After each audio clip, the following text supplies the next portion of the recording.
Yes, mtazamaji, nikwambia nitakuwa nakuja na watu ambao watahakikisha wewe unapata vitu vizuri, hasa mikasa mbalimbali ambayo wanakutana nayo katika kazi zao. Na huyu si mwingine, ni atajitambulisha jina lake ni nani na ana mkasa gani siku hii ya leo. Asante sana, endelea kufuatilia na huyu hapa.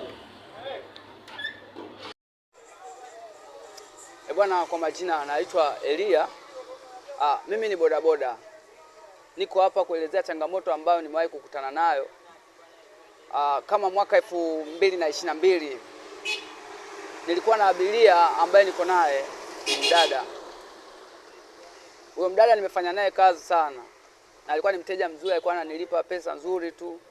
Kwa hiyo ni mtu ambaye tulikuwa tumezoeana naye vizuri. Kitu ambacho kilichokuja kutokea, alinipigia simu, nakumbuka nilikuwa kijiweni. Kaniuliza, Elia uko wapi? Nikamwambia nipo kijiweni. Akaniambia naomba uje nyumbani. Kwa hiyo nikawa nimeenda pale nyumbani kwake. Alikuwa amejiandaa ili kwenda kanisani. Nikambeba nikampeleka kanisani kwa sababu huwa wana maombi. Kila siku ya Ijumaa huwa wana maombi ya mkesha. Kwa hiyo nikampeleka kanisani, mimi nikamwacha, nikarudi, nikaenda na shughuli zangu. Kwa hiyo amerudije mimi sielewi. Mimi nimefika nikaenda na kazi zangu, nikaenda nyumbani nikalala. Ikawa saa 8 kama saa 9 akanipigia simu. Elia, samani bwana, mimi nikupigia simu usiku na shida. Ndio, akasema bwana, mimi mtoto wangu anaumwa, naomba uje unichukue unipeleke hospitali. Nikasema dada, sasa mimi ni usiku, siwezi kaamka, chukua bodaboda huko. Akasema huku bodaboda saizi hakuna, naomba unisaidie kakaangu, fanya chapu uje. Akasema sasa hapa nafanyaje? Kwa hiyo nikatoa pikipiki yangu nikamfuata. Nimefika pale, nampigia simu, dada, mimi nimefika, nipo nje ya geti hapa. Akaniambia wewe ingia tu ndani. Ile tunaingia tu na shangaa mlango unafungwa. Kuja kucheki kushoto na kulia wamenizunguka wa baba.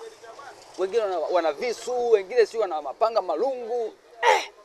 Wanasema huyu ndo mwizi huyu, lazima alipe vitu vyote alivyoiba. Sio nini, wananipiga, naambia jamani mimi sio mwizi. Wakanishambulia pale, wakanipiga. Penzi mtazamaji, nilikuja kushtuka nipo kituo cha polisi.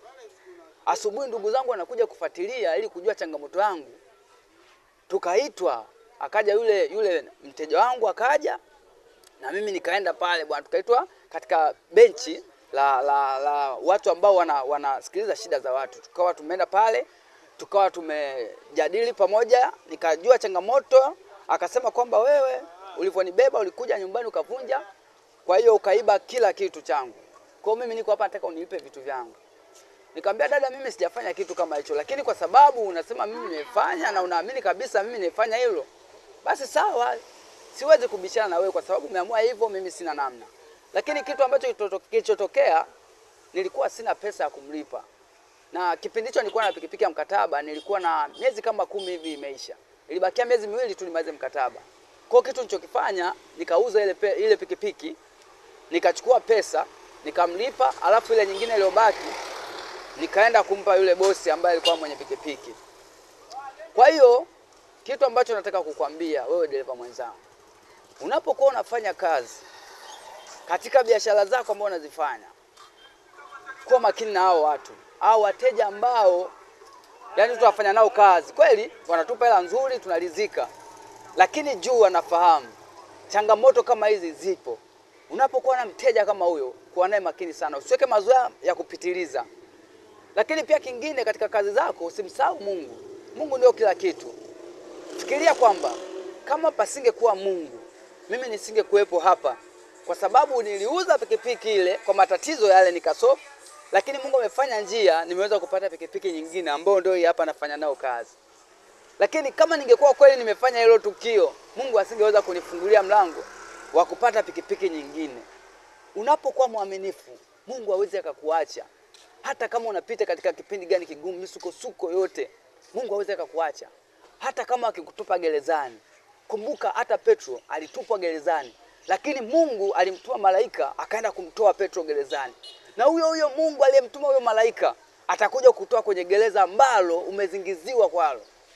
Sikia nikwambie, mimi niko hapa kukushauri. Matatizo yapo, unapofanya kazi kwa nao makini. Mungu akubariki sana. Amen.